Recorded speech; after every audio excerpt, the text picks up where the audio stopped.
도시락 21번째 시간입니다. 이성의 한계를 깨트리는 길, 요절은 요한복음 1장 43절입니다. 자, 버리기, 지키기, 일하기 중에 우리 지키기 라인에 있는 7번째 빌립에 대해서 다룹니다. 큰 코드가 믿음 지키기이죠. 신자가 믿음 지킨다는 거 당연한 것인데도 그 기본을 못하기 때문에 믿음의 가치와 위력을 경험하지 못하고 살아갑니다. 빌립의 뜻은 말을 사랑하는 사람, 경마할 때 그 말 말입니다. 당시 헬레니즘의 중심에 알렉산더 대왕이 있었고 그 아버지의 이름이 필립이었는데 그 알렉산더 대왕의 아버지의 이름을 본따서 빌립의 아버지가 필립이라고 진 거죠. 신약의 배경은 로마가 지배할 때지만 그 전에 헬라의 알렉산더가 지배했었지 않습니까? 그 전에는 어떤 나라죠? 페르시아가 지배했고 또 그 전에는 또 바벨론이 지배했죠. 그러니까 이스라엘이 참 서럽게 살았습니다. 남북 분열 왕국 이후에 오랜 기간 동안 나라 잃은 백성으로 살아갑니다. 그러다가 1948년이 돼서야 이스라엘이 지금의 나라를 가지게 되죠. 그러니까 한번 생각을 해보세요. 세상 천지에 어떤 나라가 뿔뿔이 세계에 흩어졌다가 2000년 만에 다시 모여서 나라를 이룰 수 있을까요? 저는 지구상에 있는 히스토리 중에 가장 신비한 것이 이스라엘이 2000년 만에 나라를 다시 세웠다는 그 사실입니다. 물론 이제 현실적인 배경을 살펴보자면 할 말이 많죠. 그제까지 그 땅에 살고 있던 아랍인들, 그들을 어떻게 몰아내고 유대인들이 다시 그 땅을 차지할 수 있었겠나요? 상상만 해봐도 얼마나 많은 싸움이 있었겠습니까? 그러니까 근대사회에 허구날 팔레스타인을 중심으로 중동 전쟁이 끊이지 않은 거죠. 물론 이제 영국이 교활하게 이쪽 저쪽 편을 다 들어주겠다는 사개 행각을 벌이고 뭐 결론적으로 해결 못하니까 유엔에 넘기게 된 건데 뭐 하여간 그런 이야기 다 할 수는 없고요. 이스라엘이란 민족은 한편으로 참 대단하고 한편으로는 제일 또 어리석고 서러운 민족입니다. 아직도 메시아 기다리고 있어요. 물론 이제 현실적 정서로는 예전 같은 메시아 대망의 믿음은 많이 희미해졌죠. 자, 빌립이 사는 곳이 베세다인데 이 베세다란 곳은 헬라의 영향을 가장 많이 받은 곳 중에 하나입니다.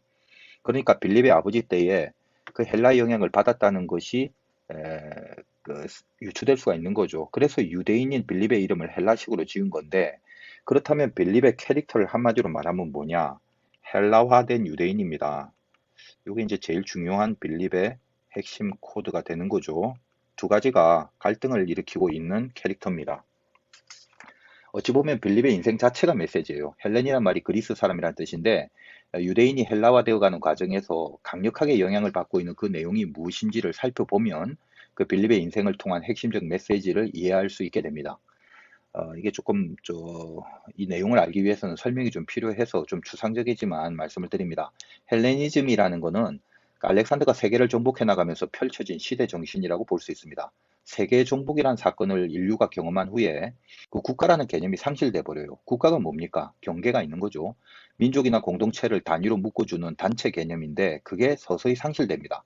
지금까지는 어떻게 살았습니까? 국가라는 개념 안에서 뭔가 공동체적인 의미를 갖고 인생을 살다가 세계 정복 때문에 국가라는 경계들이 무너지기 시작하면서 남은 건 뭐겠습니까?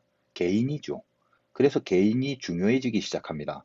결국 인간은 자기 개인의 행복이 최고의 가치가 되어버리는 시대를 맞이하게 되는데 헬레니즘의 뿌리에는 바로 이런 개인주의의 그 개인 중심의 행복론이 자리하게 되는 겁니다. 알렉산더 대왕의 스승이 누구냐면 그 유명한 아리스토텔레스였는데 그는 그 인간의 최고 선이 무엇인가를 그의 저서인 니코마코스 윤리학에서 행복 이렇게 정의를 합니다. 자, 그러면 인간이 행복해지려면 어떻게 해야 하는가?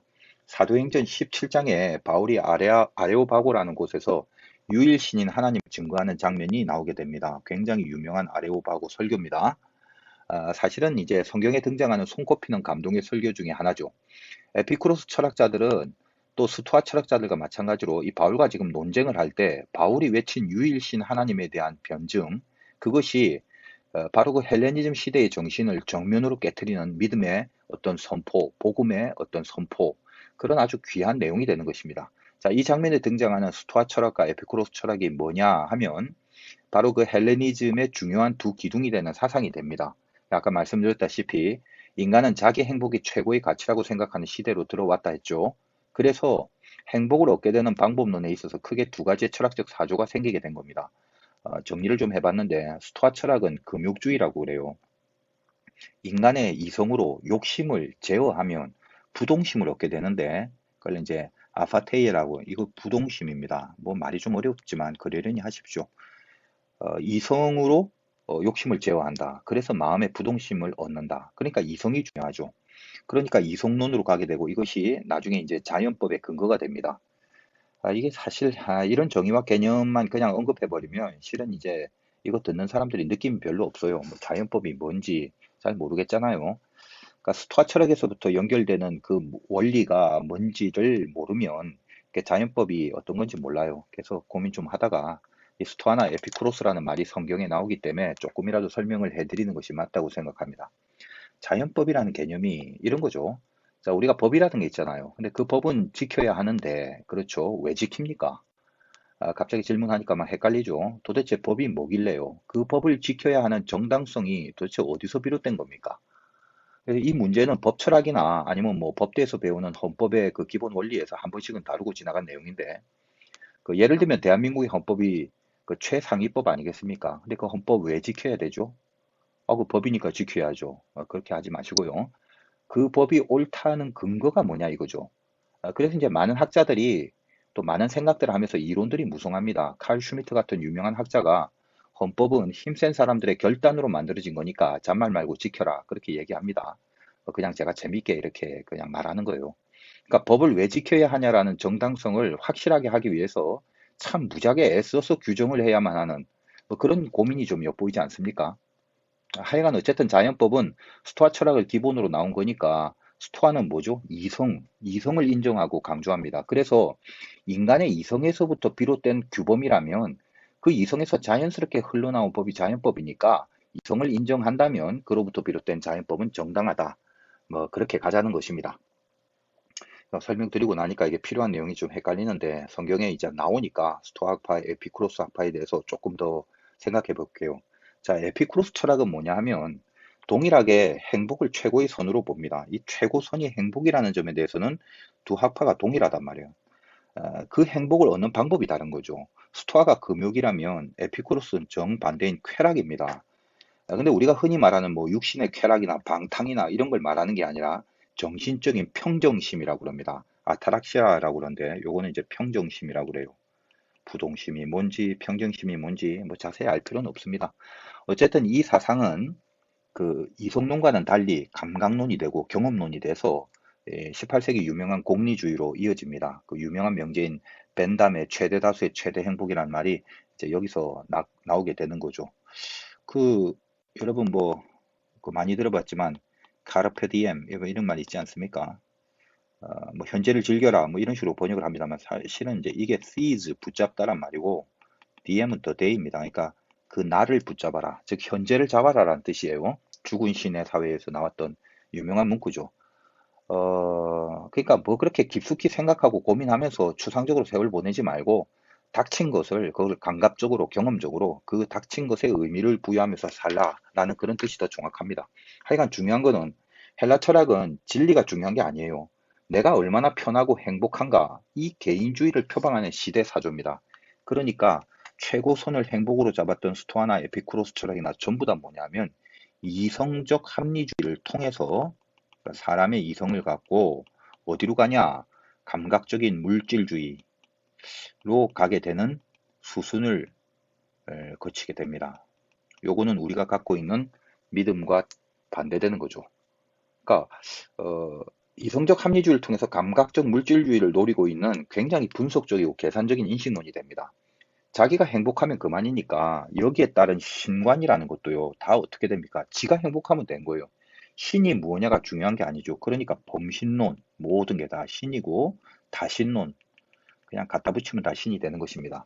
태양신, 바다신, 미의 신, 뭐 술의 신, 천둥신, 번개신, 모조리 신들이 다 깃들여 있는 세상이 되어버리니까 그 아레오바고에서 바울이 뭐라고 하냐면 이름을 알 수도 없는 신들도 있다고 하는데 니들이 범사에 종교심이 많구나라고 말하죠. 지금 스토아나 에피쿠로스를 포함하여 아레오바고에 모인 헬라인들은 바울에게 복음을 두고 싶은 게 아닙니다. 사도행전 17장 이거 읽어보시면 나와요. 야, 너도 뭐 신이 하나 있다고 하는데 그 뭔지 한번 소개해봐라. 여기 뭐 사방의 신들이니까 그 네가 소개하는 신도 한번 들어보자. 다 그런 마음이란 말입니다. 근데 여기서 이제 바울이 아레오바고 한가운데서 하나님은 유일한 세상의 창조주고 니들이 손으로 만들어서 섬겨야 하는 그런 차원의 신이 아니다. 정신 차려라. 그렇게 선포하는 사건이죠. 빌립은 그런 의미에서 헤브라이즘, 즉 유일하신 하나님을 믿어온 사람 아닙니까? 그 믿음은 분명히 있었지만 그럼에도 불구하고 가장 혼탁하고 다원화된 시대 안에서 헬레니즘의 영향을 받고 살다가 예수님의 부르심을 받는 것입니다. 그러니까 헤브라이즘이라는 것은 믿음이죠. 헬레니즘이 이성이죠. 이 두 개의 끊임없는 충돌 속에 헬레니즘을 깨고 헤브라이즘 쪽으로 가버렸던, 이게 예수님을 따르라 그렇게 했던 믿음의 선택이 되어버리는 것입니다. 따지고 생각하고 이성을 통해 납득되거나 뭐 만져보고 경험해서 확증을 얻어내는 그런 시대의 풍조 속에서 예수님이 단지 와보라 유효절입니다. 그 한마디를 듣고 예수님을 따라 나서게 되었습니다. 이후에 빌립은 뭐 여러 가지 사건에서, 특히 오병이어 사건에서 이성의 한계가 깨트려지는 믿음의 세계에 눈을 뜨게 되죠. 예수님이 일부러 그렇게 가르치지 않습니까? 이제 그 부분은 다음에 하기로 하고, 오늘 빌립 첫 시간입니다. 우리 믿음은 이성의 한계를 깨지 않고는 성립될 수 없다는 거죠. 이성을 무시하라는 것이 아닙니다. 요한복음 설교 시에도 말씀드렸지만 이성은 순종의 도구가 될 때 가장 아름답고, 또 원래 하나님이 주신 이성은 가장 현명하게 순종할 수 있도록 우리에게 부어주신 도구라는 것을 잊지 마십시오. 이성이 뭐라고요? 가장 현명하게 순종할 수 있는, 즉 믿음의 길로 갈 수 있는 도구들라는 것입니다. 신자들의 실수가 뭐냐? 이성을 사용할 때는 믿음을 써버리고요. 믿음을 사용할 때는 이성을 써버리는 경우가 상당히 많습니다. 여러분이 어떤 길을 갈 때 믿음부터 가지십시오. 빌립처럼 예수님 따라가 버리면 됩니다. 재지 마세요. 지는 겁니다. 분명히 믿으세요. 재고 나서 믿지 말고 믿고 나서 재십시오. 오늘의 어록입니다. 분명히 믿고 나면 그 믿음의 가장 아름다운 방법들을 하나님은 우리의 이성을 통해서 지시해 주실 것입니다. 오늘도 도시락 맛있게 드시기 바랍니다.